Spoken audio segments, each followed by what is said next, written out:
복습을 하면서 나가겠습니다. 재림 준비 무엇이라 그랬죠? 기억나나요? 무엇을 준비한다 그랬죠? 재림 준비. 자, 땅에 익은 곡식이라 그랬죠? 땅에 익은 곡식이 무엇이라 그랬습니까? 자, 다 같이요. 시작. 네 낫을 휘둘러 거두라. 거둘 때가 이르러 땅에 곡식이 다 익었음이로다 하니 구름 위에 앉으신 이가 곡식이 거두어지니라. 땅에 익은 곡식을 재림 예수님이 추수하러 오신다 그랬죠. 그 추수물이 땅에 익은 곡식인데 이게 무엇인가? 추수물이 누구라 그랬습니까? 자, 그리스도의 품성이 그분의 백성들 속에 완전하게 재현될 때에 그분은 당신의 것을 찾으시려고 이 땅에 강림하실 것이다. 그리스도의 품성이라 그랬죠. 땅에 익은 곡식은 우리가 아니고 누구라고요? 그리스도의 품성입니다. 자, 추수물은 땅에 익은 곡식인데 곡식은 예수님입니다. 이게 그리스도의 품성. 우리가 아닙니다. 우리는 무엇일까요? 예, 땅입니다. 근데 여기 땅은 루스벨 본성. 이게 표기가 좀 잘못됐습니다. 땅은 루스벨 본성은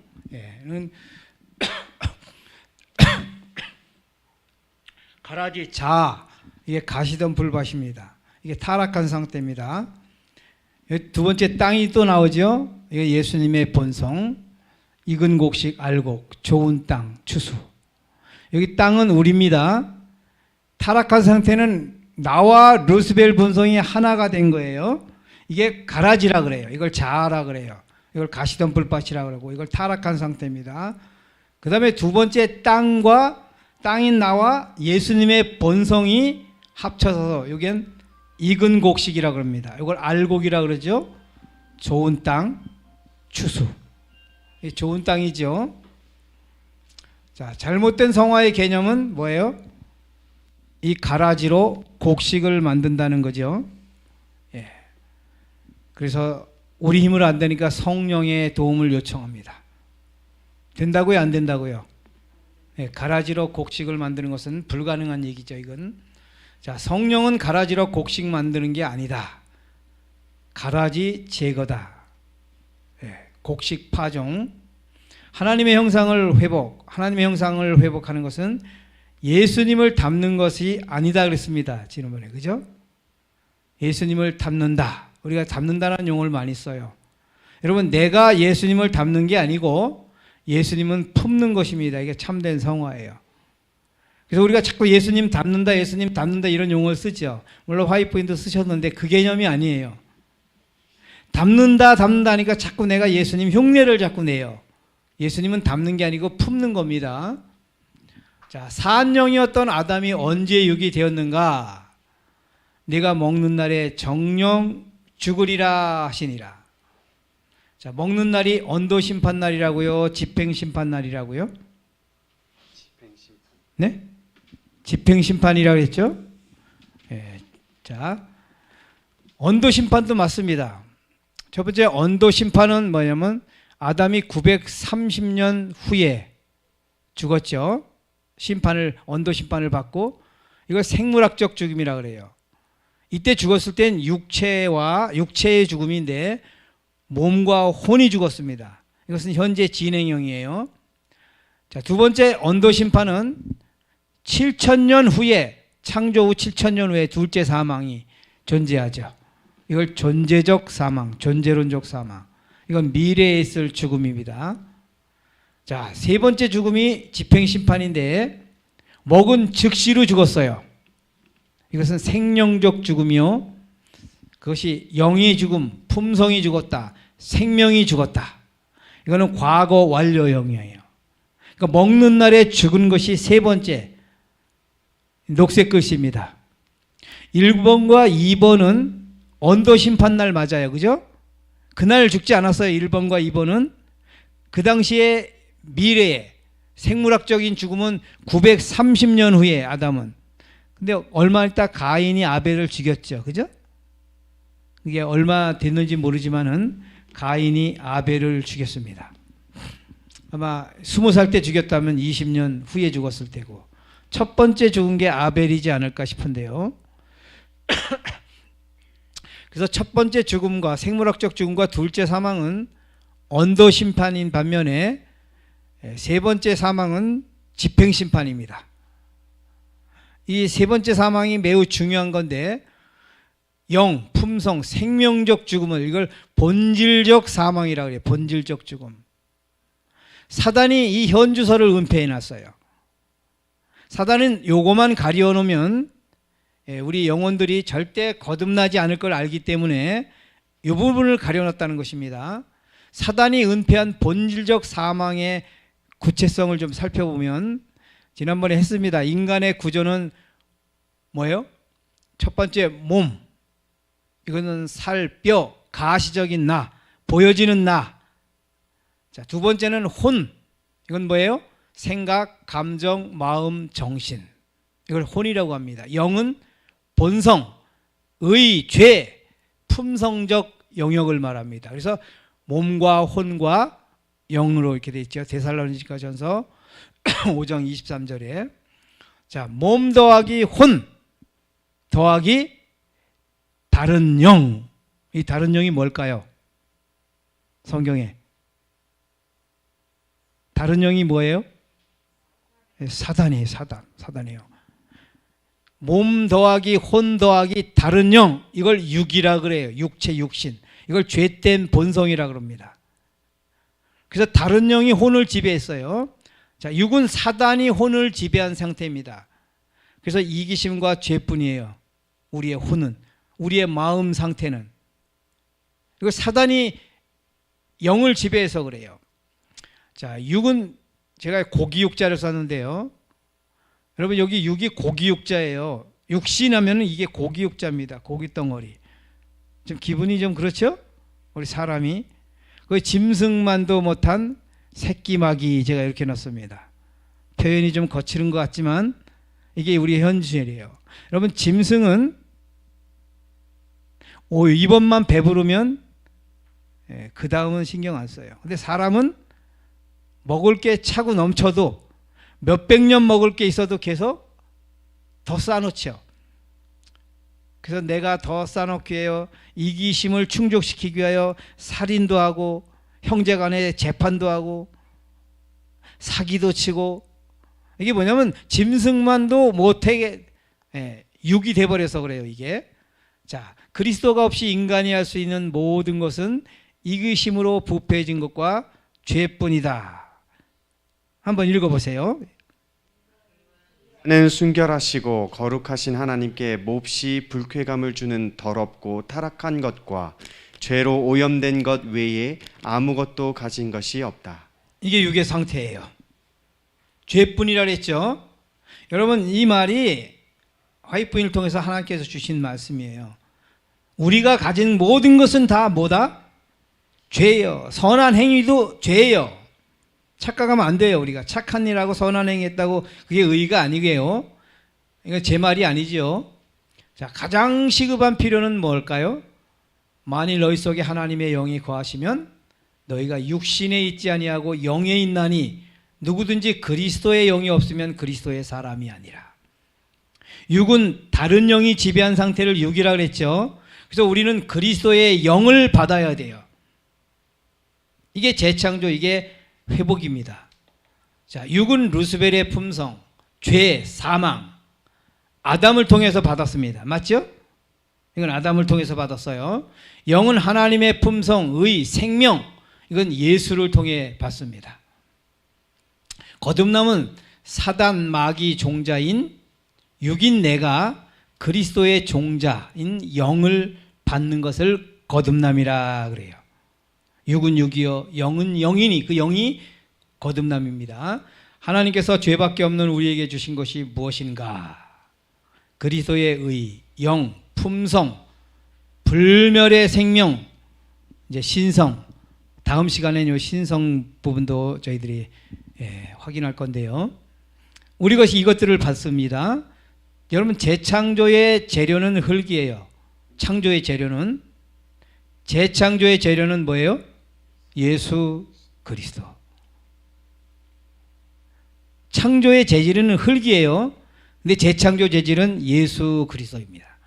이걸 구속의 과학이라 그래요. 이걸 우주적 과학이라 그러는데 다 같이 우리 박 집사님 읽어보세요. 시작. 구속의 과학을 이해하고 세상의 생명을 위하여 무한하신 하나님의 아들께서 당신의 생명을 주신 일이 무엇을 의미하는지 약간이나마 이해하는 데는 영원이란 시간이 소요될 것이다. 이야, 당신의 생명을 주시는 일이, 예수님께서 주신 생명이 무엇인지를 약간 이해하는 데는 영원이라는 시간이 소요된대요. 여러분, 영원이라는 시간이 소요될 것, 이것을 영원한 복음이라 그래요. 여러분, 영원한 복음은 영원토록 깨닫고 확인해도 다 할 수 있다 없다. 약간 이해하는 데는 영원한 시간이 소요된대요. 그러니까 이거를 온전히 이해하려면 영원 살아도 온전히 다 이해할 수가 없어요. 이게 하나님이 우리에게 주신 그 엄청난 생명의 신비예요. 제가 이렇게 말을 하지만 저도 몰라요. 예. 여러분은 아들께서 주신 것을 약간이나마 이해하시나요? 자, 우리가 약간이나마 빨리 이해하려면 제가 강도가 되어야 한다, 이렇게 써놨습니다. 여러분, 거듭남의 대상을 하나님은 니고데모로 선정하셨어요. 십자가의 강도라고 말하지 않았어요. 가장 의롭다고 자칭하고 자타가 공인하는 니고데모, 그 시대의 당대의 가장 의로운 사람이었어요. 니고데모가 인간이 볼 때에. 근데 그 사람을 예수님은 거듭남의 대상으로 선정했어요. 그 사람은 거듭날 필요가 없다라고 착각할 만큼. 여러분, 거듭남의 대상이 강도가 아니고 니고데모였다는 사실을, 우리가 빨리 거듭나려면 강도가 돼야 돼요. 강도가. 이 말이 무슨 말이냐면 육이 무엇인지를 머리로 정확히 인지하고 왜 영을 받아야 하는지 가슴으로 체득한 사람이 거듭난다는 것입니다. 이건 강도의 경험이에요. 자, 거듭남은 뭐예요? 육이 영으로 바뀌는 것을 거듭남이라고 그래요. 육이 영으로 변하는 게 아니고, 육은 어떻게 하고요? 죽고 영으로 다시 재창조함 받는 것. 그 영이 예수 그리스도라고 제가 말씀을 드렸고요. 육으로 난 것은 육이요 성령으로 난 것은 영이니. 니고데모의 반응이 뭐래요? 대답하여 가로되 어찌 이러한 일이 있을 수 있나이까. 예수께서 육으로 난 것은 육이다, 성령으로 난 것이 여기야, 너는 육이니 종자를 바꿔라. 이 말에 니고데모는 어떻게 이러한 일이 있을 수 있나이까 라고 질문하는 것입니다. 예수께서 말씀하시고 계실 때에 어떤 진리의 섬광이 관원의 마음을 꿰뚫었다. 성령의 부드럽고 순복하게 하는 감화가 그의 마음을 감동시켰다. 그러나 그가 구주의 말씀을 다 이해한 것은 아니었다. 그는 중생의 필요성보다 그것을 성취시키는 방법에 더 감명을 받았다. 그는 궁금하게 여기면서 어찌 이러한 일이 있을 수 있나이까 라고 말했다. 여기 빨간 글씨가 중요한데요. 중생의 필요성보다 그것을 성취시키는 방법에 더 감명을 받았다 그랬어요. 필요성, 내가 왜 거듭나야 하는지보다 어떻게 거듭나는 것에 더 니고데모는 궁금했다는 것입니다. 중생의 필요성보다 그것을 성취시키는 방법에 더 감명을 받았다. 이게 한 번에 나오네요. 거듭남은 무엇인가? 본질. 어떻게 거듭날 것인가? 방법. 지난번에 했습니다. 왜 거듭나야 하는가? 이유와 필요. 여러분들은 어떤 것이 우선순위인가요? 지난번에 제가 질문했습니다. 어느 것이 가장 중요하다고 말했죠? 3번. 예? 3번이죠. 왜? 자, 거듭남의 우선순위에 관한 세 부류의 성향적 특징을 제가 좀 뽑아봤습니다. 자, 무엇? 이 지적 욕구가 강한 사람은, 논리적인 사고를 가진 사람이 보통 있는데, 제가 이 한문을 썼습니다. 현인, 현명한 사람, 이 사람은 거듭남이 무엇인지에 초점을 맞춘 사람입니다. 관심이 거기가 많아요.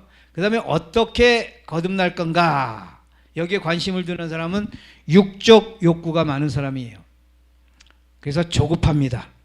여기 제가 육인이라고 그랬어요. 육적 사람. 3번 외에 초점을 맞춘 사람은 영적 욕구가 있는 사람입니다. 이건 절대적 욕구예요. 이걸 영인, 영적 사람이다. 제가 이렇게 표기를 했습니다. 자, 현인, 지적 욕구가 강한 사람은 신앙을 할 때 보통 이렇게 상대적 만족을 많이 누려요. 다른 사람과 나를 비교해서. 그리고 자기 관리를 참 철저히 잘하고 가르치는 지식을 자꾸 탐구합니다. 예. 육인은, 육적 사람은 육적 욕구가 충만한데 상대적 빈곤을 많이 느낍니다. 그리고 자기 갈망이라고 써요. 자기가 갈망을 해요. 제가 집회 주말봉에 다닐 때에 꽤 많은 사람들이 이제 가는 교회마다 꼭 한 두세 명 정도는 있어요. 한 100명, 100몇십 명 이렇게 가는 교회는 한 두세 명 정도는 항상 집회 끝나고 저한테 상담을 합니다. 상담 내용이 뭐예요? 장로님, 제가 사실 거듭나고 싶은데 참 안 돼요. 그럼 제가 뭐라고 말하는지 아세요? 집사님, 죄송하지만 집사님 그거 거짓말이에요. 웃으면서 얘기해요. 그럼 눈이 둥그러집니다. 아니, 자기 진심으로 말했는데 그건 집사님이 거듭나고 싶다는 것은 집사님 생각이고 집사님 갈망이다. 근데 그 갈망은 썩은 새끼줄이다. 그것을 거듭나고 싶다라고 싶은 마음을 갖고 있다라고 착각하면 절대 집사님은 거듭날 수가 없다. 그건 사단이가 조금만 땡기면 끊어지는 결심이고 끊어지는 갈망이다. 하나님께서 주시는 갈망이래야 진짜지, 집사님이 갖는 갈망은 그는 자기 갈망이라고, 이걸 육적 욕구라고 한다. 왜냐하면 육이 왜 거듭나요? 하늘에 가고 싶으니까. 거듭나야 구원을 얻으니까. 하나님이 주시는 갈망은 구원을 얻기 위해서 거듭난 그런 게 아니다. 본성적 변화가 되지 않으면 견딜 수 없는 절대적 갈망이기 때문에. 자, 그래서 영적 사람은 영적 욕구가 있는데 이걸 절대적 빈곤이라고 그래요. 이것을 성령께서 주시는 갈망이라고 합니다. 스가랴서 12장 10절에 내가 다윗의 집과 예루살렘 거민에게 은총과 뭐를요? 간구하는 심령을 부어주리니. 이걸 영적 욕구라고 합니다. 절대적 빈곤, 성령의 갈망. 이게 필요하죠, 우리에게. 자, 심령이 가난한 자, 애통하는 자.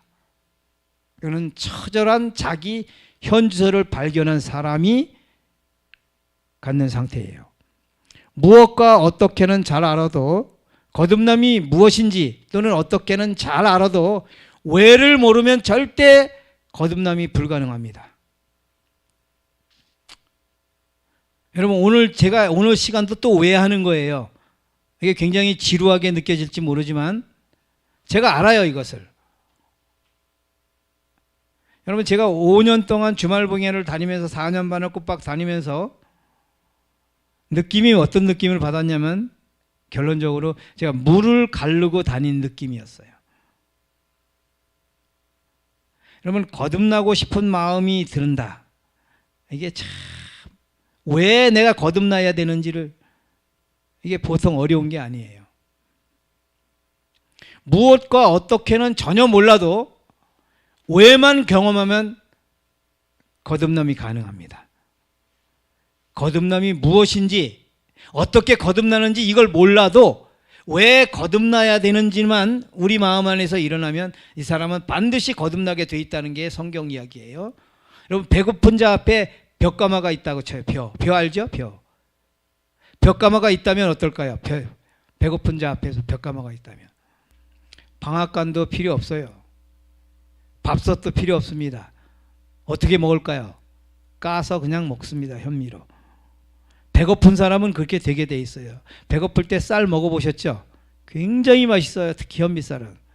얼마나 맛있는지 몰라요. 한 하루 정도 굶고 현미쌀 먹으면 이거를 방아를 어떻게 쪄먹는지, 밥을 어떻게 해먹는지 이거 몰라도 그 벼를 가지고 내 배를 충족시킬 수 있어. 이게 거듭남에 대한 갈망이 있는 사람은 이렇게 된다는 것입니다.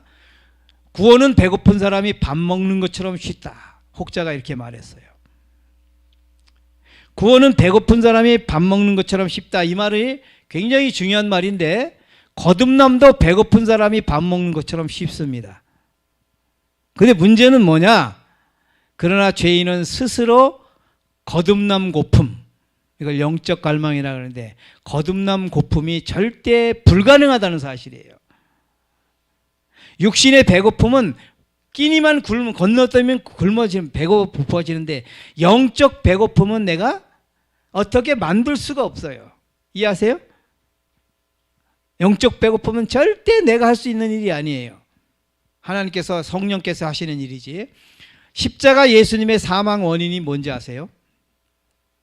심장 파열입니다. 왜 심장이 파열되셨는지 아세요? 모든 인류가 구주를 잡을 수 있는 위치에 있으면서도 구주를 잡지 않고 영원히 죽어간다는 것입니다. 이게 속수무책이에요. 죄인이 예수님이 옆에 있는데도 예수님을 잡으면 구원을 얻는데도 잡지 않아요. 근데 그 잡지 않는 게 무슨 행위인지 몰라요. 그리고 그냥 죽어가요. 잠깐 죽는 거예요? 영원히 죽는 거예요.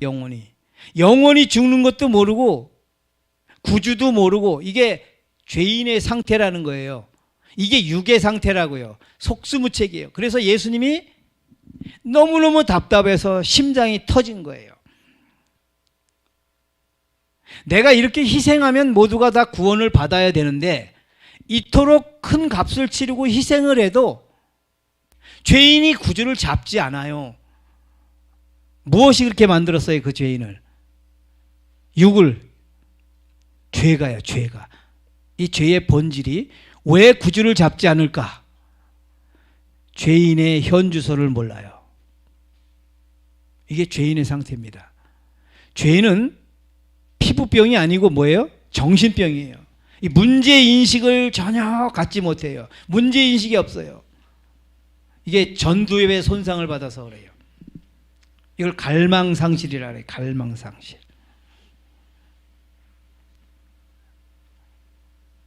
어느 목사님이 누나인가 딸인가 동생인가 있잖아요. 아버지가 돌아가셨는데 어머니가 돌아가셨는데도 희죽희죽 웃고 있더라는 거죠. 부모가 돌아가셨는데도 희죽희죽 웃고 있다 그래요. 그 왜 그래요?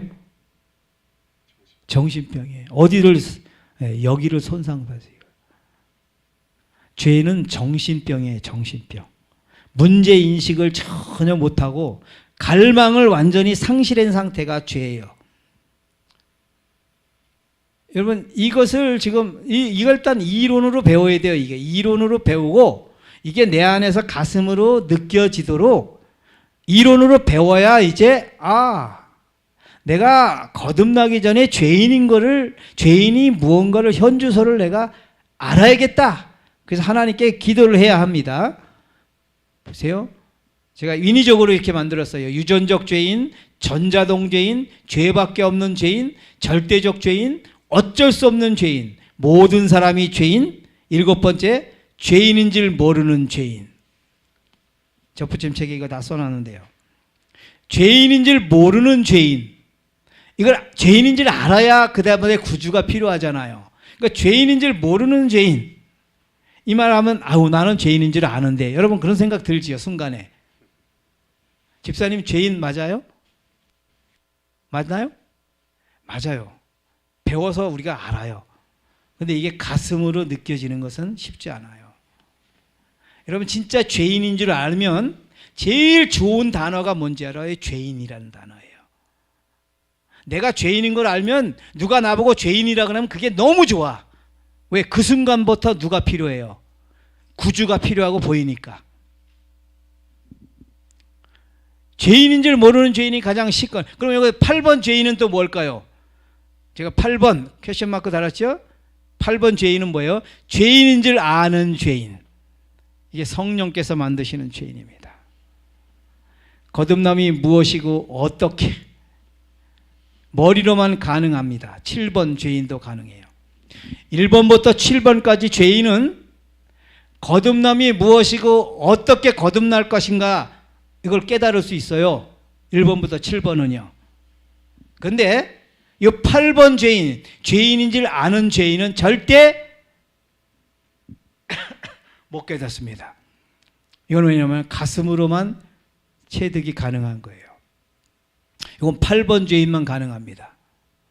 왜 거듭나야 되는가? 이건 이론적으로 알 수가 없어요. 이론적으로는 알 수 있는 것은 어떻게 거듭날 것인가, 거듭남이 무엇인가는 이론적으로 알 수 있어요. 배우면. 근데 왜 거듭나야 하는 것은 이론 파트가 아니에요. 경험 파트예요. 거듭남의 유불리 제가 이렇게 써놨습니다.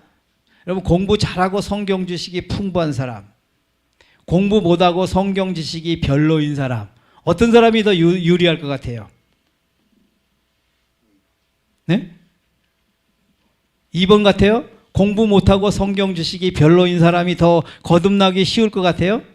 자, 질문 다시 했답니다. 이게 영어를 써서 죄송합니다. 이게 IQ라고 썼는데, 이 IQ는 지능 지수죠. 지식 지능 지수. 이 좌뇌가 많이 발달된, 주로 남자라 그러죠. IQ가 높은 사람과 EQ, 감성 지수죠. 마음 지능 지수라 그래요. 감성 지수 EQ는 이게 우뇌가 주로 많이 발달됐고 주로 여자들이 대체로. 그래서 우주 나사국에 가면 남자보다 여자가 훨씬 많아요. 여자보다 남자가요. 이해하시죠? IQ가 남자가 여자보다는 좀 더 높아요. 대체적으로 그렇다는 겁니다. 여자는 우뇌가 많이 발달되고 남자는 좌뇌가 많이 발달됐다 그래요. 여러분 IQ 높은 사람과 EQ 높은 사람 어떤 사람이 거듭남이 더 쉬울까요? 예? 자, 거듭남 어떻게 거듭남이 무엇이고 어떻게 거듭날 것인가는 이건 이론 파트예요. 이건 머리가 좋고 IQ가 높으면 이건 깨닫기가 쉬워요. 그런데 왜 필요성, 왜 내가 거듭나야 되는가? 이건 경험 파트예요. 경험 파트. 이건 가슴으로 이해가 돼야 돼요. 이건 EQ가 높은 사람이 깨닫기가 더 쉬워요. 여러분 죄인은 IQ가 EQ를 점령한 상태예요.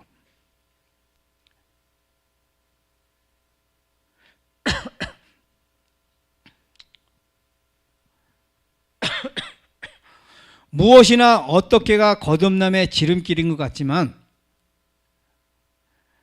왜가 지름길입니다. 그래서 제가 오늘도 왜 하는 거예요. 여러분 거듭남이 무엇이 빨리 배우고 싶고 어떻게 거듭날 것인가 이거 빨리 배우고 싶어요. 사람들은 거듭남 문제를 나오면. 근데 그거 백날 가르쳐줘도 절대 거듭남이 이루어지지 않아요. 그게 지름길이 아니에요. 지름길은 왜? 내가 왜 거듭나야 하는가? 이것을 깨닫는 게 거듭남의 지름길이라는 것입니다. 거듭남은 경험자의 공통점이 뭔지 아세요? 거듭남의 경험자의 공통점은 첫 번째는 영적 진통을 느껴요. 내가 거듭나지 않으면 견딜 수가 없어요. 얼마 전에도 한 분하고 통화를 했는데 자기가 품성이 바뀌질 않아서 미치겠다고. 부부가 갈등 생겨서 이혼까지 가고 갈 지경까지 가고. 내가 왜 거듭나야 하는지를 가슴으로 인지하고 영적 진통을 느끼는 겁니다. 두 번째는 거듭남의 원리를 몰라요. 어떻게 거듭나고 거듭남이 무엇이고 어떻게 거듭나는지 몰랐는데 영적 진통을 많이 하고 거듭남을 경험해요. 나중에 알고 보니까 이게 거듭남이구나. 무슨 뜻인지 아시겠죠? 제가 왜 이 말 하는지. 여러분 그래서 우리 안에서 거듭남이 무엇이고 어떻게 거듭날 것인가 보다 내가 왜 거듭나야 되는지 이 문제를 하나님과 개선해야 된다는 것입니다. 이 심령이 가난, 의에 줄이고 목마름은 이게 다 영적 진통입니다. 이게 내가 왜 거듭나야 하는지를 깨닫게 해주는 거죠. 무엇과 어떻게를 몰라도 왜만 경험하면 거듭남이 가능한 이유는 여기 이유가 분명히 있어요. 저 거듭남은 재창조라 그러는데 재창조는 죽은 자만이 가능해요. 온전한 자아 포기. 근데 그 온전한 자아 포기 죽는 것은 무엇로 이루어져요? 선택으로 이루어져요. 전적인 선택. 근데 그 선택은 갈망이 있어야 그 선택을 하게 돼요. 그 갈망은 어디서 생길까요? 현주소를 인식할 때에. 왜 거듭나야 되는지 현주소를 인식하면 갈망이 생기고, 갈망이 생기면 목숨 걸고 선택합니다. 그리고 자아 포기가 이루어져요. 자기 무력함을 깨닫고. 그러면 재창조가 이루어지는데 이걸 거듭남이라고 말하는데, 현주소를 인식한 자는 자신이 왜 거듭나야 하는지를 알게 될 뿐 아니라 목숨을 걸게 됩니다. 이게 신약의 문둥병자예요. 신약의 문둥병자가 예수께 왜 나왔죠? 돌에 맞아 죽을 각오를 하고 왔어요. 목숨 걸고. 예수님이 치료 안 해주면 그날 그 문둥병자는 돌에 맞아 현장에서 죽어요. 그러니까 돌에 맞아 죽을 각오를 하고 나올 만큼 문둥이라는 현주소, 문둥병이라는 현주소를 정확하게 깨달았어요. 누굴 통하여? 예? 성령을 통하여. 죄인은 육입니다. 영이 죽은 상태입니다. 품성이 죽었습니다. 이걸 정령 죽으리라. 이날 죽었어요. 내가 먹는 날에는 정령 죽으리라야 세 부류의 해석이 나옵니다. 결코파, 죽지 않는다. 이거 영혼불멸 사상하지. 영혼은 죽어도, 몸은 죽어도 영혼은 죽지 않는다. 결코파가 있어요. 근데 이게 아직파가 있어요. 아직 죽을 것이다. 먹는 날에는 정령 죽으리라가 이 말을 세 부류가 해석을 하는 거예요. 결코파는 절대 죽지 않는다. 절대. 사단에게 엄청나게 속고 100% 속고 있는 거고, 아직 뭐요? 아직파, 죽을 것이다. 그는 언도 심판이다. 이 사람은 절반 정도 사단에게 속고 있어요. 언도 심판만이 아니라 뭐라 그랬어요? 집행 심판도 된다 그랬죠? 그러니까 집행 심판을 전혀 몰라요. 절반을 속고 있어요. 이미파, 죽었다. 여러분, 요걸 모르면 거듭남이 우리 안에서 이루어지지 않게 돼 있어요. 요거부터 알고 들어가야 해요. 이미 죽은 존재다. 오늘 이걸 좀 더 확인을 하는데요. 먹는 날에 정령 죽으리라의 해석을 보면 재림교회 주석에 이렇게 써입니다. 문자적으로는 하나님의 선언은 범죄한 날에 판결이 선고될 것이라는 의미이다. 말이 참 어려워요. 자, 만나 주석에는 이렇게 써 있습니다. 본절에서 이 말에 기능은 죽는 시점이 아니라 죽음의 확실성을 강조하는 것이다. 정령 죽으리라 먹으면 그날 죽는다는 게 아니고 죽음의 확실성을 강조하는 것이다. 이렇게 써놨어요. 이건 뭐예요? 이미 집행이 이루어졌다는 사실을 전혀 모르는 이야기죠. 그죠? 자, 아담이 죽음이 930년간 죽어간 꽃병의 꽃 같은 거예요. 제가 어려서 그렇게 배웠습니다. 꽃병의 꽃이 여기 꼽혀 있어요. 여러분, 이 꽃이 살았습니까? 죽었습니까? 살았다 하기도 그렇고 죽었다 하기도 그렇죠. 그러니까 죽어간다 이래요. 죽어간다. 이건 제한됐다. 이제 얼마 있으면 시들 것이다. 물 계속 줘도 시들어요? 물 계속 줘도 시들죠? 우리를 이렇게 얘기를 해요. 제가 그렇게 배웠어요, 성경을. 꽃병의 꽃처럼 죽어간다. 그러니까 아담 봐라, 930년 있다 죽었지 않냐? 정령 죽으리라의 그 말이 아닌데도 보세요. 너희의 허물과 죄로 죽었던 너희를 살리셔서, 여기 과거 완료 시제에 죽었던 죽은 자들로 저희 죽은 자를 장사하게 하고, 예수님이 그랬죠, 제자들에게. 너는 나를 따라하니까 아이고 우리 아버지가 오늘날 합니다. 그러니까 장사 끝내고 다 정리하고 그 다음에 따라갈게요. 그러니까 예수님이 뭐라 그래요? 야, 장사 지는 내는 죽은 자들에게 맡겨. 죽은 자들로 죽은 자를 장사하게 하고 너는 나를 따라라. 멀쩡한 사람 보고 죽었다 그래요. 예수님이 지금 살아서 있는 사람들 보고 죽었다고 선언을 해요. 죽은 자들로 죽은 자를 장사하게 하고 너는 나를 따르라. 여기 뭐예요? 아담 안에서 모든 사람이 죽은 것 같이. 아담 안에서 모든 사람이 죽었어요. 언제요? 아담이 930년에 죽을 때 내가 죽었나요? 아니에요. 여러분, 아담이 죽기 전에 나를 어디서 뺐어요? 아담에게서 셋으로 뺐어요. 셋 죽기 전에. 에노스, 게난, 말랄, 야렛 쭉 에녹, 무두셀라, 라멕, 노아. 노아가 죽기 전에 우리는 셈족이라 그랬죠. 저를 노아의 옆구리에서 셈에게 싹. 저는 6,000년 동안 한 번도 죽지 않았어요. 우리 아버지가 돌아가실 때 5월 달에 돌아가셨고 제가 6월 달에 태어났어요. 우리 아버지 돌아가시기 전에 9개월 전에 우리 아버지 옆구리에서 저를 빼서 우리 엄마 자궁 속으로 넣었다고요. 그러니까 우리 아버지가 5월 달에 돌아가시고 제가 6월 달에 유복자인데 태어났어요. 저는 6,000년 동안 한 번도 죽지 않았어요. 죽지 않았으니까 태어났지요. 근데 아담 안에서 모든 사람이 죽은 것 같이 이렇게 말해요, 성경에. 여러분, 아담이 선악과를 먹을 때 정령 죽으리라 할 때 그때 나도 뭐 했다? 같이 죽었다. 이거 제가 오늘 해도 여러분들 머릿속에 이게 이론적으로 몇몇몇 왔다 갔다 이론적으로 나중에 또 잊어버려요.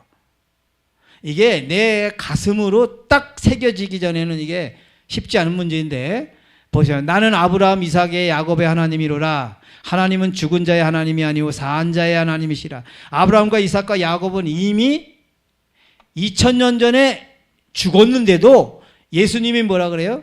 아브라함과 이삭과 야곱은 산 자라고 그러고 걸어다니는 사람들을 보고 뭐라 그래요? 죽었다 그래요. 제가 나사로 얘기 잘하죠? 나사로 얘기.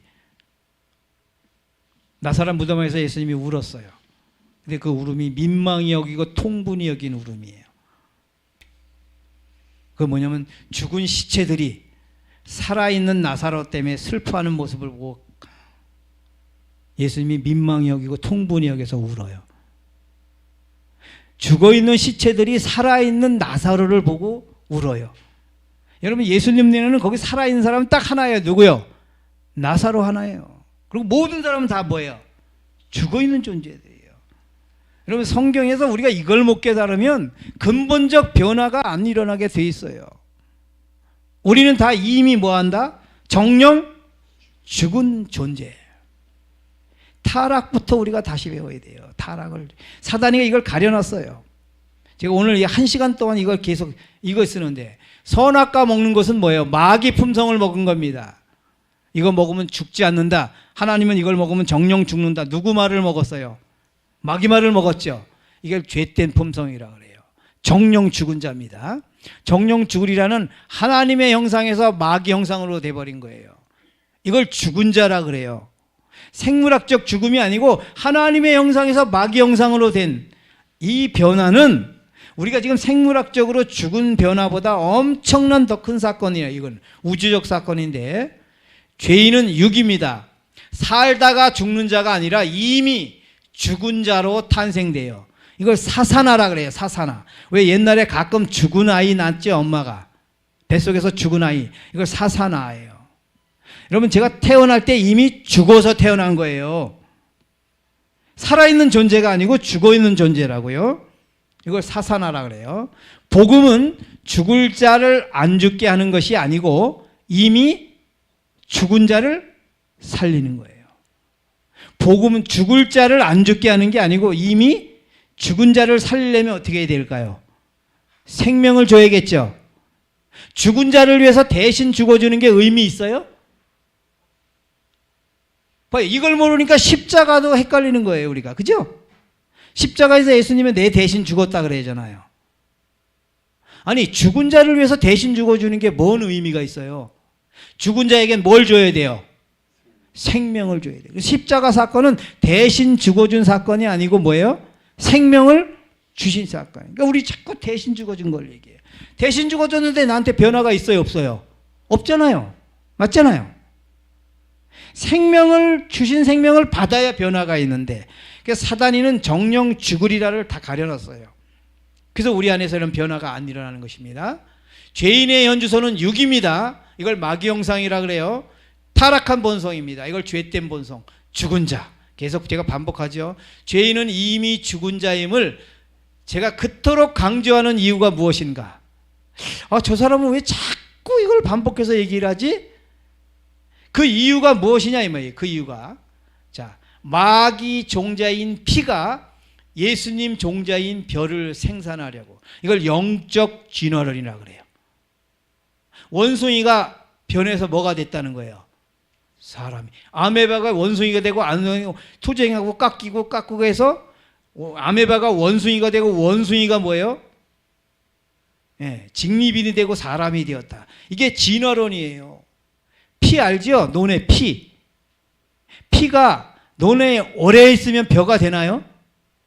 제가 23년 동안 제가 피인 제가 벼가 되려고 노력을 엄청 했어요. 내 힘으로 불가능하죠. 그러니까 제가 성령 보고 도와달라고 그랬어요. 기도하면서. 근데 성령께서는 23년의 기도를 단 한 번도 이루어주질 않으셨어요. 제가 왜 이걸 자꾸 강조하냐면 피와 벼를 구분하라는 거예요. 피는 절대 벼가 될 수 없다. 자, 스스로 속이지 말라. 하나님은 만홀히 여김을 받지 아니하시나니 사람이 무엇으로 심든지 그대로 거두리라. 자기의 육신으로 심는 자는 육신으로부터 썩을 것을 거두고 성령으로 심는 자는 성령으로부터 영생을 거두리라. 우리는 육심으로 심는 자, 성령으로 심는 자가 뭔지를 알아야 됩니다. 육으로 심는다는 게 이거예요. 읽어보세요. 그리스도께서는 우리 몸의 조직 속에 죽음의 씨앗을 결코 심지 않으셨다. 사단이 아담을 유혹해서 선악과를 먹게 하고 하나님을 배역하게 했을 때 바로 이 죽음의 씨앗이 심겨진 것이다. 이걸 육으로 심은 거야. 성령으로 심는 거 읽어보세요.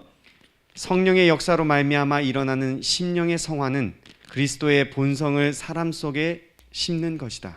이게 영이에요. 영.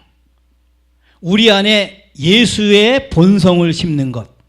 우리 안에 무엇이 이미 심겨져 있죠? 죽음이 심겨지고 사단의 품성이 심겨져 있죠. 이 종자가 바뀌어야 돼. 정확하게 사단이 심겨져 있어요. 우리 안에 마귀 종자. 그래서 너희는 너희 아비 마귀에게, 너는 마귀 종자야 니고데모야. 마귀 종자를 그리스도의 종자로 바꾸는 게 거듭남이야. 마귀 종자인 네가 좀 선행을 하고 착한 일하고 봉사하고 구제하고 11금 잘 내고 종교생활에 종교활동에 아무리 네가 이타적으로 살아도 너는 종자가 뭐다?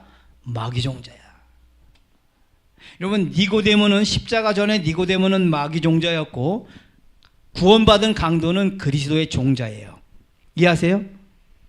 도덕적으로 착하다 선한 일 했냐 이게 아니에요. 신앙은 종자가 누구 종자냐 이거예요. 그래서 니고데모는 마귀 종자이기 때문에 너 거듭나라. 강도 보고 하신 말씀이 아니에요.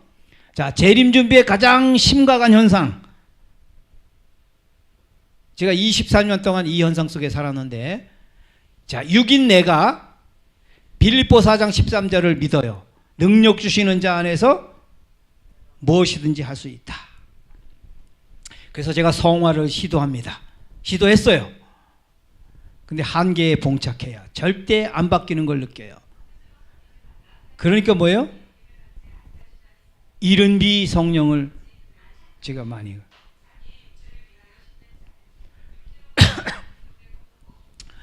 성령을 자꾸 간구합니다. 23년 동안 제가 성령을 간구했어요.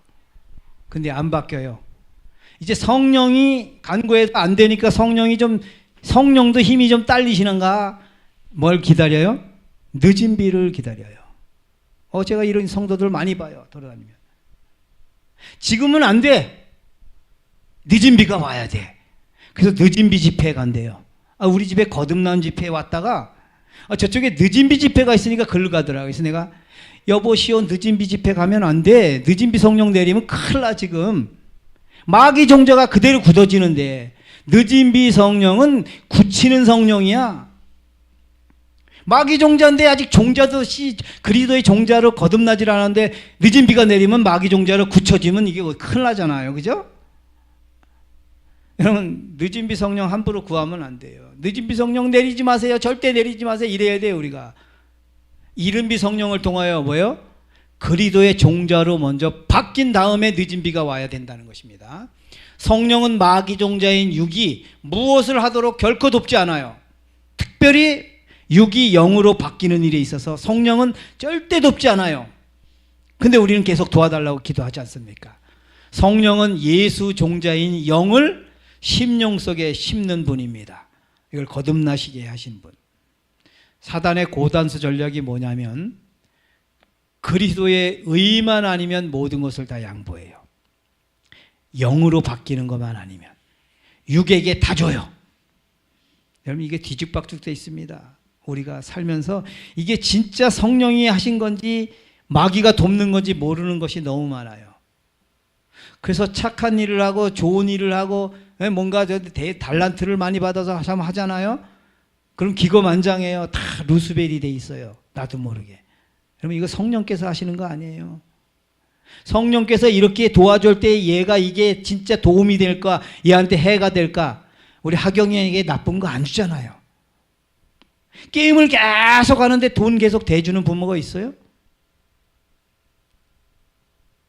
우리가 절대 하면 안 되는 걸 자꾸 구해서 한단 말이에요. 근데 성령이, 전 그걸 성령의 역사라고 안 그래요. 그건 다른 영이에요. 다른 영. 보십시다. 다른 영은 뿔 달린 존재가 아니에요. 광명한 천사예요. 미련한 처녀, 탕자형, 포도원에 12시간 일한 사람, 염소, 이 사람들이 보통 신앙인이 아니에요. 굉장히 수준 높은 신앙이에요. 근데 다 속았어요. 뭘 해요? 다른 영을 통해서. 이 사람들에게 역사는 다 이 사람들이 성령의 역사인 줄 알아요. 이거 다 할 수 없어요 지금은. 자, 육이 영으로 바뀔 수 있는 유일의 방법은 거듭남 뿐이죠. 육으로 한 것은 육이요 성령으로 한 것은 영이니 벼는 벼요 피는 피니 이 말이에요.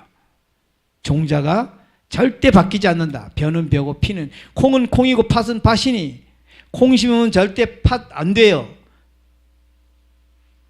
제가 농사지면서 콩밭에 콩을 자꾸 비둘기가 파먹고 꿩이 파먹지요. 그러면 군데군데 땜빵을 해야 되는데 시기가 늦춰요. 팥을 심습니다. 거기다 좀 팥은 늦게 심어도 되니까. 팥아, 원래 여긴 콩밭이란다. 가을에 내가 콩수확하러 올 건데 네가 콩밭에 있으니까 너는 미안하지만 콩으로 좀 변했으면 좋겠어. 그래 한 번에 같이 타작하잖아요. 가을에 가보면 팥이 콩 되나요? 안 되죠.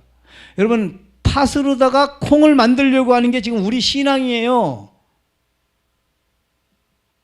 이게 우리의 성화의 개념이 이렇게 돼 있다고. 왜요? 종자를 모르니까 지금 종자 구분을 못해요. 육은 마귀 종자인데 마귀 종자 갖고 자꾸 그리스도의 열매를 맺히려고 그래요. 여기요. 팥에는 팥밖에 안 달려요. 콩은 안 달려요. 예. 거듭남은 엔진 수리 작업이 아니고 엔진 교환입니다. 교환. 통째 가는 거예요. 거듭남의 주체는 내가 아니고 누구요? 예수님입니다. 내가 변하는 게 아니고 나는 죽고 내 안에 예수님이 잉태한 걸 거듭남이라고 그래요. 아까 얘기했죠. 창조의 재료는 흙이고 재창조의 재료는 예수 그리스도. 자, 읽어보세요 집사님. 그리스도인 생애는 옛 것을 변경하고 개량하는 것이 아니라 본성을 변화시키는 것이다. 자신과 죄에 대하여는 죽고 전적으로 새로운 생명이 나오는 것이다. 이런 변화는 성령의 효과적인 역사에 의해서만 이루어질 수 있다. 변경과 개량이 아니고 본성을 변화시킨 것, 새로운 생명, 이 본성을 변화시키는 것, 마귀 본성을 그리스도의 본성으로 바뀌는 거고, 새로운 생명은 뭐예요? 예수 그리스도의 생명이에요. 생명과 본성과 의와 영 다 같은 얘기예요. 자신과 죄에 대해는 죽고 새로운 생명이 시작되는 것을 거듭남이라 그럽니다. 이제 니고데모가 가로되 사람이 늙으면 어떻게 날 수 있사옵나이까? 질문하죠. 두 번째 모태에 들어갔다 날 수 있사옵나이까? 니고데모야, 네가 모태에서 100번 1000번 다시 태어난다고 해도 너는 마귀 종자인 육이야. 그러니 예수님 종자인 영으로 바뀌어야 한다. 이 말이에요. 거듭남이 무엇임을 배운 니고데모의 반응은 어찌 이러한 일이 있을 수 있나이까? 이제 거듭남의 방법을 물어봐요.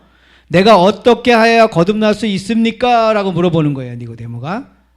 니고데모야, 거듭남은 너의 어떠함이 아니라 나의 어떠함이란다. 그러면서 예수님이 이제 거듭남의 방법을 이야기하면서 14절 이야기하죠. 모세가 광야에서 뱀을 든 것 같이 인자도 들려야 하니니 이는 저를 믿는 자마다 영생을 얻게 하려 하심이라. 이 말씀을 어디서 따왔죠? 민수기서에 모세가 놋뱀을 만들어 장대 위에 다니 뱀에게 물린 자마다 놋뱀을 쳐다본 즉 살더라. 9절에 예수님이 9절까지 예수님이 거듭남이 무엇이냐 쭉 가르쳤어요. 그러니까 니고데모가 어찌 9절에 어찌 거듭날 수 있습니까? 어떻게 거듭납니까? 거듭남 방법이 무엇입니까? 라고 질문했을 때 예수님은 요한복음 3장 14절 15절을 설명을 하는 것입니다. 지금 니고데모의 질문은 내가 어떻게 거듭납니까죠? 근데 예수님의 대답은 뭐예요? 네가 왜 놋뱀을 봐야만 될까요? 여러분, 놋뱀을 왜 봐야 되죠? 사니까. 왜 놋뱀을 봐냐면 불뱀에게 물렸기 때문에. 그죠? 자, 너는 뱀에게 물렸기 때문이야. 그 뱀이 누구예요? 옛뱀. 사단에게 언제 물렸어요? 선악과 6,000년 전에. 여러분, 제 안에 뱀독이 가득 찼어요. 우리 지금도 집사람이 조금 기분 나쁘게 하면 제 속에서 뭐가요? 이런 게 올라와요. 아니 36년을 같이 살았어요. 이 세상에서 제일 뭐 사랑하니 어쩌니 저쩌 해도 조금만 기분 나쁘게 하면 속에서 이런 게 올라온단 말이에요. 그게 뭐예요? 뱀독이에요. 뱀독. 언제 생긴 거예요? 내가 언제 받았어요 이걸? 선악과 먹을 때. 이게 무서운 뱀독이에요.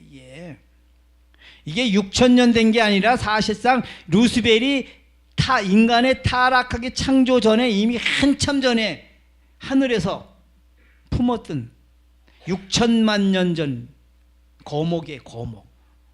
이 뱀독이에요. 이 뱀에게 물렸을 때 뭐를 쳐다봐라? 놋뱀. 불뱀에게, 그러니까 루스벨에게 물린 사람은 예수 그리스도를 쳐다봐야 한다는 거죠. 자, 뱀에게 물렸으면 양을 봐야지 왜 놋뱀을 쳐다봐야 되나? 특히나 뱀에 지긋지긋한데, 그잖아요? 궁금하죠, 집사님? 아니, 광야에서 뱀에게 물렸는데 또 뱀을 쳐다봐. 이런, 해필 왜 뱀이야? 예수님이 뱀입니까? 양이지? 뱀에게 쳐다봤으면 양을 쳐다봐야지. 루스벨에게, 사단에게 물렸으면 예수를 봐야 하는 게 맞잖아요. 근데 뱀에게 물렸는데 또 뱀을 쳐다봐야 되나? 왜 뱀일까? 예수님이. 왜 예수님을 뱀으로 상징했을까? 여러분, 이걸 근본적으로 이해해야 돼. 이제 이게 십자가 얘기예요. 성경에는 두 뱀이 나옵니다. 계시록에 나오고 민수기에 나와요. 옛 뱀은 루스벨이죠. 죄의 창시자, 범법한 죄수, 죄의 우두머리죠. 자기 죄를 우리에게 전가시켜요. 아주 못된 XX야. 맞죠? 자기 죄를 사기를 쳐서 우리 모든 인류에게 다 물어버렸어요. 아담을 딱 물으면 다 물린 거 다 아니까. 놋뱀은 예수님이죠. 죄의 대속자죠. 입혀진 죄수예요. 우리 죄를 자신에게 전가합니다. 이제 알겠죠? 그래서 뱀이 됐구나. 예수님이 왜 뱀이 됐다고요? 우리 죄를 다 뒤집어 쓰셨어요. 이걸 입혀진 죄인이라 그래요. 입혀진 죄인. 입혀진 죄수. 우주의 죄수가 루스벨이에요.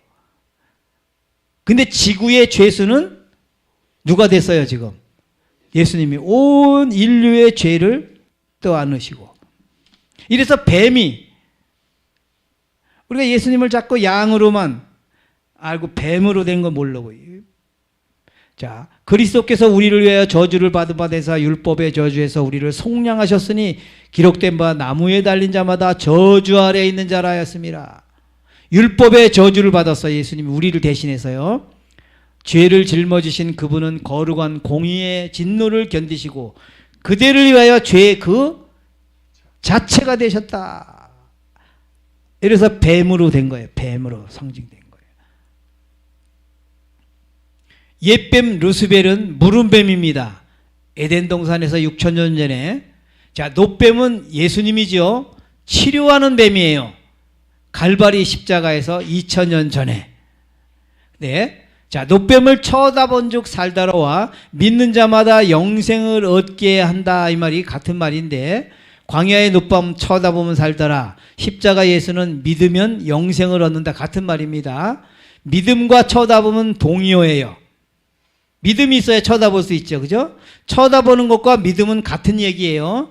자, 믿음은 쳐다봄으로 이야기를 하죠. 쳐다보는 것은 선택입니다. 선택은 선택인데 어떤 선택이에요?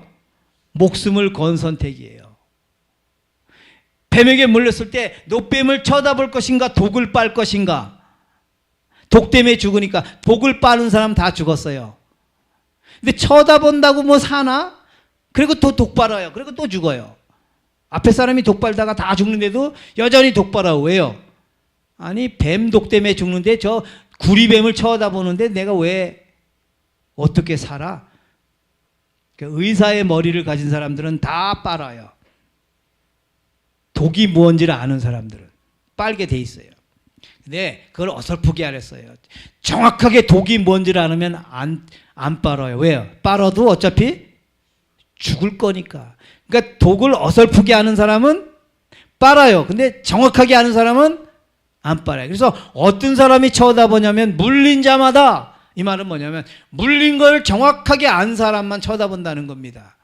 현주소 인식이에요. 아, 이 독은 빨아서 해결되는 독이 아니구나. 그래서 쳐다보라 그러는구나. 그래서 쳐다보니까 살았어요. 예수님이 뱀이 되신 근본적 이유가 여기 나오는데, 놋뱀 쳐다봄. 자, 놋뱀을 쳐다보면 뱀 독이 내 안에서 나갈까요? 아니면 저 놋뱀에서 해독제가 내 안으로 들어올까요? 어떨 것 같아요? 뱀에게 물린 사람이 놋뱀을 쳐다봤습니다. 그럼 내 쳐다보는 순간 내 안에서 뱀독이 빠져나갔다. 그래서 살게 되었다. 아니면 저 놋뱀에게서 해독제가 들어왔다. 그래서 내가 해독제 맞으면 그래서 살았다. 어떤 것 같아요? 에? 해독제인 것 같아요? 에. 현명한 사람은 두 개를 다 선택해요. 두 개 다 합니다. 아주 현명해요. 자, 예수를 믿으면 내 죄가 예수께 전가되네. 그 다음에 예수의 의가 나에게 전가되는 거예요. 여러분, 요 의를 모르는 사람은 요걸 지금 대답을 못하게 돼 있어요. 하나님이 죄를 알지도 못하신 자로 우리를 대신하여 죄를 삼으신 것은 우리로 하여금 저희 안에서 뭐가 되게요? 하나님의 의가 되게 하려 하심이라. 이 죄와 의가 같이 나와요. 예수님의 두 십자가 사역이 있습니다. 여러분, 십자가가 두 개요. 하나가 아니고 두 개입니다. 이거 잘 이제 여기서부터 이제 본론이 나오는 거예요. 첫 번째는 뭐냐면 죄, 사망, 마귀 품생을 없애주는 십자가가 있어요. 자, 두 번째는 뭐예요? 의, 생명, 예수 품성을 주시는 십자가가 있습니다. 근데 우리는 지금 뭐만 알았어요, 그동안? 1번 십자가만 알았어요. 이래서 우리 안에서 변화가 안 오는 거예요. 죄와 사망과 마귀 품성을 없애주는 거예요. 여러분, 아담을 통해서 우리가 그걸 물려받았죠? 첫 아담은 후손에게 뭐를 줬어요? 죄, 사망, 루스벨 품성을 물려줬습니다. 첫 아담은. 둘째 아담은요, 죄인들의 죄에 사망, 루스벨을 품성을 가져가심입니다. 둘째 아담이 두 가지 일을 했는데 죄인들의 죄, 사망, 루스벨의 품성을 가져가셔요. 그 다음에 두 번째는 뭐예요? 죄인들께 의, 생명, 하나님의 품성을 물려주심입니다. 둘째 아담인 예수님이 하신 일이 두 가지예요. 첫 번째 뭐예요? 죄와 사망과 루스벨의 품성을 가져가요. 우리에게서. 그 다음에 의, 당신의 의, 생명, 하나님의 품성을 죄인들께 물려주시는 것이에요. 이게 십자가의 본질인데 두 십자가가 있습니다. 믿는 십자가와 받는 십자가. 여러분 이걸 잘 공부해야 돼요.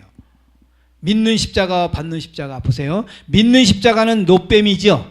죄, 사망 이걸 대속했어요.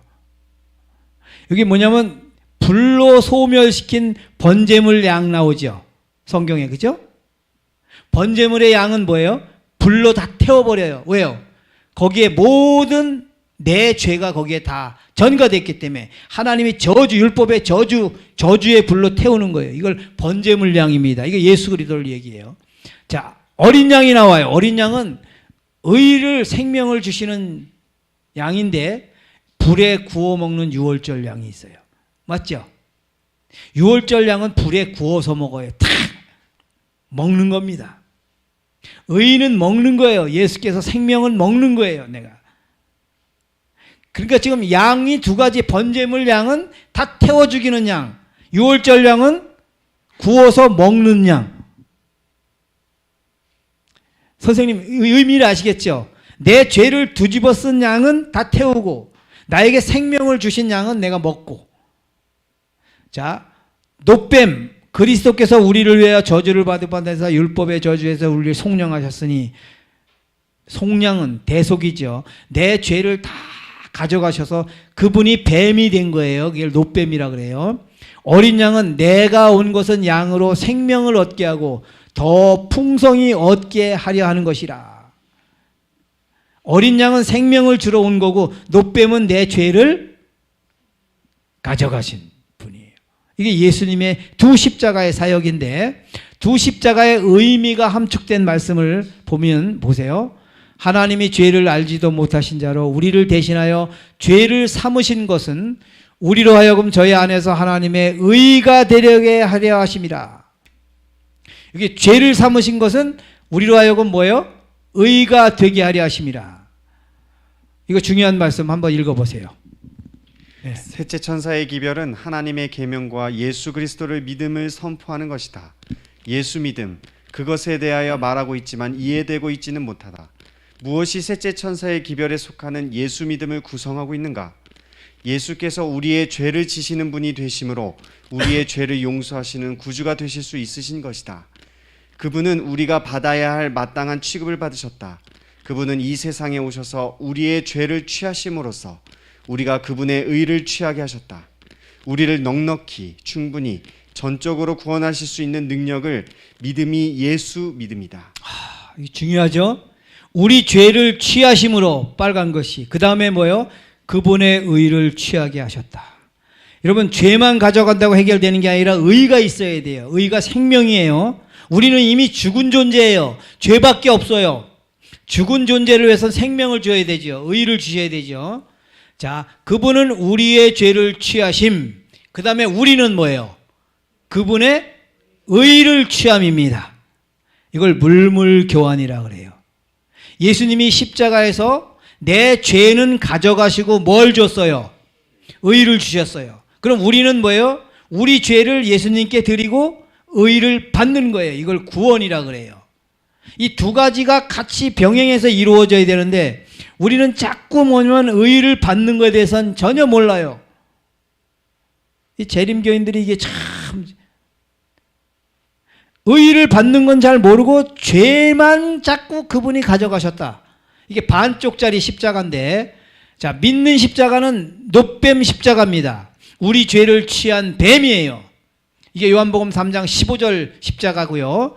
모세가 광야에서 뱀을 든 것 같이 인자도 들려야 하리니 이는 저를 믿는 자마다 영생을 얻게 하려 하십니다.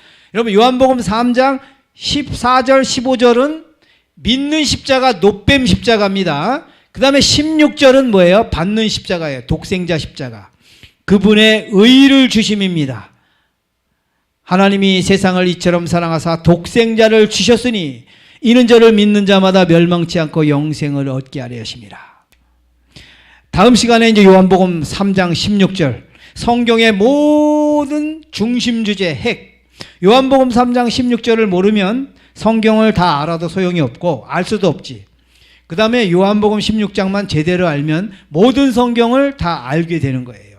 핵심입니다. 요한복음 3장 16절이에요. 이거 다음 시간에 제가 공부할 건데요. 재림 성도들의 절대 다수가 1번 십자가뿐만입니다. 반쪽짜리 십자가요. 내 죄를 가져가시고 내 죄를 뒤집어 쓰시고 그분이 대속하시고 그분이 내 대신 십자가에서 돌아가셨다. 근데 뭐? 이렇게 되는 거예요. 두 번째가 있어야죠. 받는 십자가. 그분이 생명을 주셨고 의를 주셨고 하나님의 품성을 주셨고 그걸 내가 받는데 여러분 절대 이 의를 받는 것과 죄를 드리는 것이 동시다발적으로 이루어지는 거지 동시에 이루어지는 거 한가만이만 이루어지는 게 없어요. 죄만 가져가는 게 아니에요. 죄를 가져감과 의를 주시는 거예요. 그 의를 받음과 죄를 드리는 거고 이게 한 가지 따로 떨어져 그래서 우리 안에서 변화가 아니라는 것은 자꾸 한 가지만 죄를 가져간다. 가져가면 뭐예요? 죄가 여전히 여기서 또 나오는데 맞죠? 죄의 성산 라인 시스템이 여기 돼 있는데 내가 지은 죄 백날 가져가면 뭐 할 거예요? 여기서 무제한으로 나오는데 이건 원료가 없어도 계속 생산돼요. 제가 23년간 살아보니까 원료가 어디서 오는지 계속 나와요. 여기서요. 제가 죽으면 끝이겠죠. 제가 만약에 또 부활하면 또 나오겠죠. 그러니까 이 죄의 생산 공장을 부시고 의의 생산 공장을 여기다 설립해야 돼요. 그러니까 죄 문제는 결국 의 문제로 끝을 내야지 죄 문제만 끝나는 게 아니라는 거예요. 그래서 1번 십자가만 반쪽 십자가만 우리가 알고 있기 때문에 우리 안에서 절대 변화가 일어나지 않는다는 것입니다. 요한복음 3장 16절은 성경의 핵심이요 십자가 희생의 본질이요 거듭남의 본질입니다. 하나님이 세상을 이처럼 사랑하사 독생자를 주셨으니 이는 저를 믿는 자마다 영생을 얻게 하려 하심이라. 거듭남은 믿음으로 말미암는 의, 거듭남 믿음으로 말미암는 의 새로운 피조물 이게 의인이에요. 이게 요한복음 3장 16절 이야기입니다. 여기까지 이번에 마치고요. 다음에는 요한복음 3장 16절에서 다음 주제가 진짜 기가 막힌 주제입니다.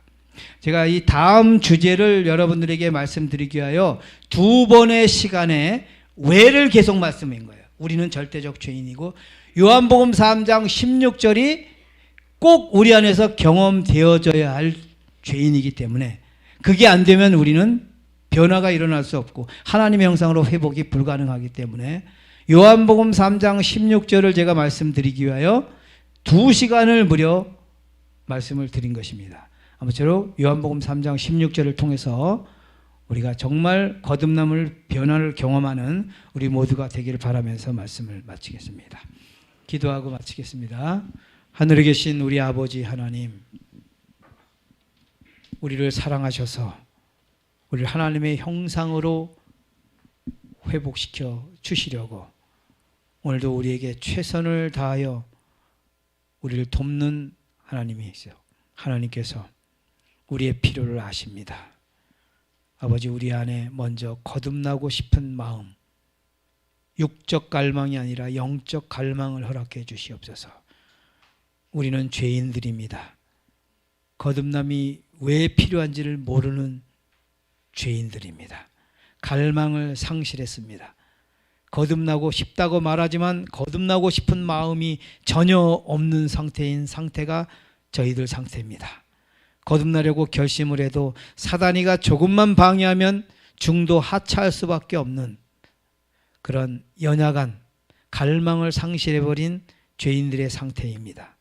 하나님 우리 안에서 갈망을 일으켜 주시고 내가 왜 거듭나야 되는지를 우리의 현주소를 인식시켜 주셔서 요한복음 3장 16절을 통하여 반드시 거듭남을 경험하는 우리 모두가 되도록 축복해 주옵소서.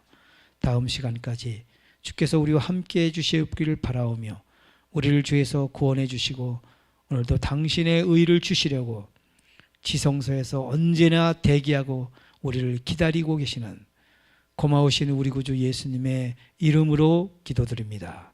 아멘.